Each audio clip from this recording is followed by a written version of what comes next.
Last week, Kentucky voters overwhelmingly voted down Amendment 2, a proposal from Republicans to change the wording of the state constitution so that lawmakers could spend or divert K-12 public school money instead to private, religious, and charter schools. The measure failed by double digits in all but one of Kentucky's 120 counties. I'm Alex Acquisto with the Lexington Herald-Leader, and I spoke with teachers, public school advocates, Republicans, and political analysts last week about why the GOP-backed proposal failed so significantly in a state that voted by a 30% margin to re-elect former President Donald Trump, a Republican. They said Amendment 2 failed for essentially two reasons. Number one, it represented the opposite of what public school educators and advocates have been asking for years, which is more funding, not less. Number two, the statewide messaging in favor of Amendment 2 in commercials, political mailers, and what was said by sitting Republicans publicly was cloudy and indecisive. Republicans couldn't name exactly what they hoped to do once the Constitution was changed. This, in turn, created a lot of confusion and, in some cases, suspicion on the part of teachers and voters. Let's start with what the referendum's failure says about public schools in Kentucky. Teachers who spoke with the Herald-Leader said they weren't in favor of programs that would funnel money away from public schools, which are already underfunded. But some teachers also told me they didn't trust lawmakers, whom they saw as not making decisions in their best interest. That distrust dates back to 2018, with former Governor Matt Bevin's pension reform bill,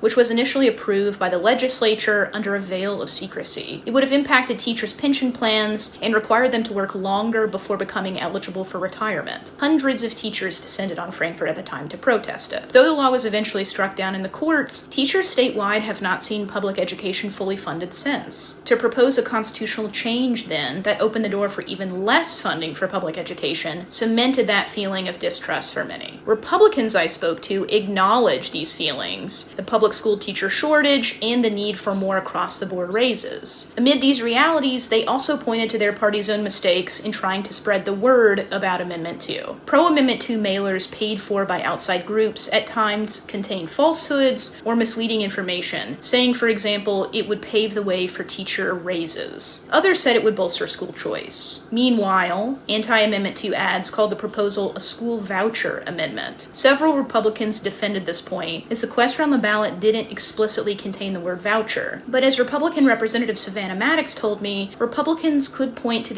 what Amendment 2 wasn't, but they couldn't clearly say what it was either, or what they hoped to do policy-wise if the measure had passed. So what happens now? Speaking to reporters after Election Day, Senate President Robert Stivers acknowledged the sweeping defeat of Amendment 2. Stivers said the legislature would look at other pathways to help poorly performing school districts, but those pathways have not yet been defined.